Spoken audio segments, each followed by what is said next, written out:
Hey guys, what's going on? Inception here, and welcome to another video today. Today we're going to be doing the formation slash instruction slash tactics tutorial for the 4-1-2-2 bracket 2, which is the narrow version of the formation.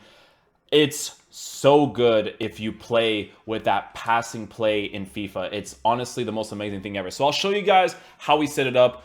I use Real Madrid's tactics because Real Madrid's tactics with the 4-1-2-2 creates such a beautiful balance within the team. This is an aggressive style of defending. This is something that I'm adjusting to right now. So right now, I'm using the aggressive style, which is what Real Madrid are using right now. So you guys can see 67 pressure, 71 aggression, and 63 team width. So this is an aggressive style of defending, so just really take that into account. So the way that we set up the team, right, is we're gonna put it over here. So we're gonna put a 4-1-2-2. The team right now is already set up perfectly because Bale is an absolute monster. I love using him as a cam, and Benzema is actually a good striker, so the whole pace aspect of him doesn't really bother me. But if even if you did this and switched Bale on the left side right there with Ronaldo on the right, even better because of the finishing with the strong foot on each side, even though Bale is still really good with his right foot. This team is literally the way I play. This is like the best team you could probably play with in the demo. This way right here is probably the best way. The instructions that I put for the players is I put stay back while attacking for the CDMs. For the fullbacks, I put stay back while attacking.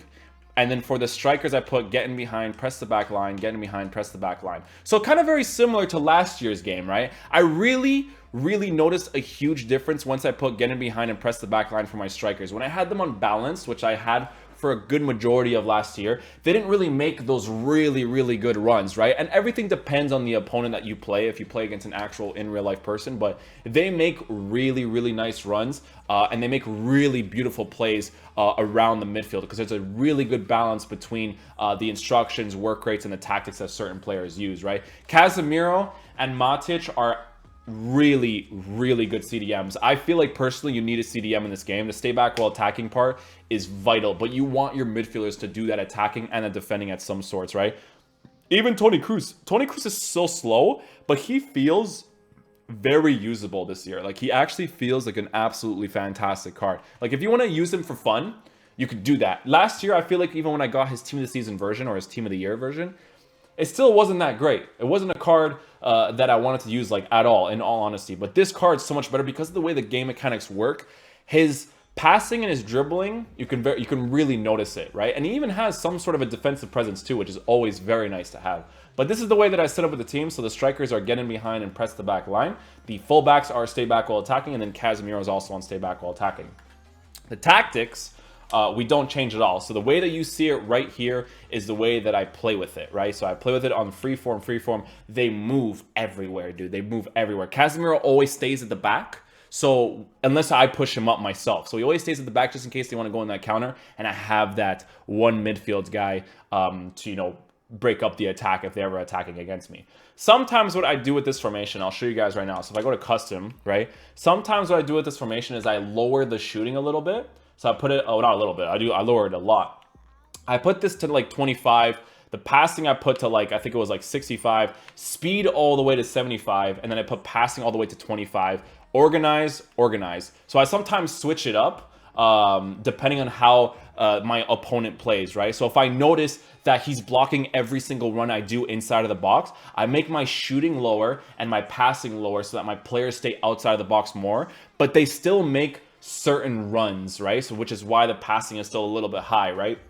So you want a little bit of risk when your players are making those runs. So it really depends on if you're playing a player who's very conservative in the middle of the pitch. You want to, you know, basically make your players be more in the middle and still make those runs past the guys in the middle, right? So I switch it to this when I feel like I'm being a little bit too constricted in the middle.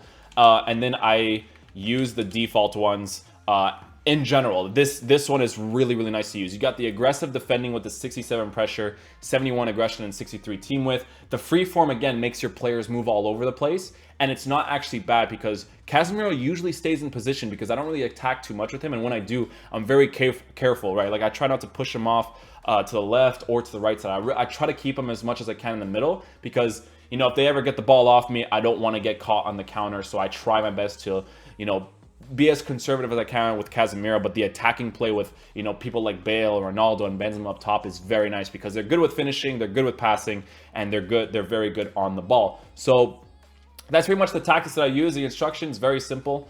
And this is for the 4-1-2-1-2 bracket 2. So this is a narrow one. I'll try to come up with different formations and tactics as well. I've been trying to use the 4-3-3s, the 4-3-2-1s and stuff, but I haven't really found my niche with those formations yet. It's good to not only have one formation, because wide formations are really good for players who really stick to the middle of the pitch, right? So you're always going to want to have those guys on the left and right side if you really feel like you need it, right? So I am going to try out different formations as the demo keeps going, and, you know, obviously when the game fully comes out on the 21st or 26th, I can't remember exactly, we're going to be trying out a lot of different stuff. So this is the instructions, tactics, and formation video for the 4-2-2 bracket 2. I hope you guys did enjoy the video today. If you guys did enjoy this video, please drop a thumbs up on it. And remember, this is only for the demo. This might not be how it is for the full release of the game, but the reason why I'm showing you guys this is because if you guys want to adjust to a 4-2-2 narrow formation and you want to practice it in a demo, I feel like these are the best tactics and instructions for you to use for your players in terms of a really good balance. So give it a shot, see if you guys like it, and basically go from there. If you don't, you know, switch a few things here and there with your tactics, your instructions, and basically fit your own game style. Because again, these instructions and tactics work really well for me. It might not work really well for you, but it's good for everybody to try out different things to see what exactly you like. But again, thank you guys so much for watching the video today. Do appreciate it. I'll see you guys later. Peace.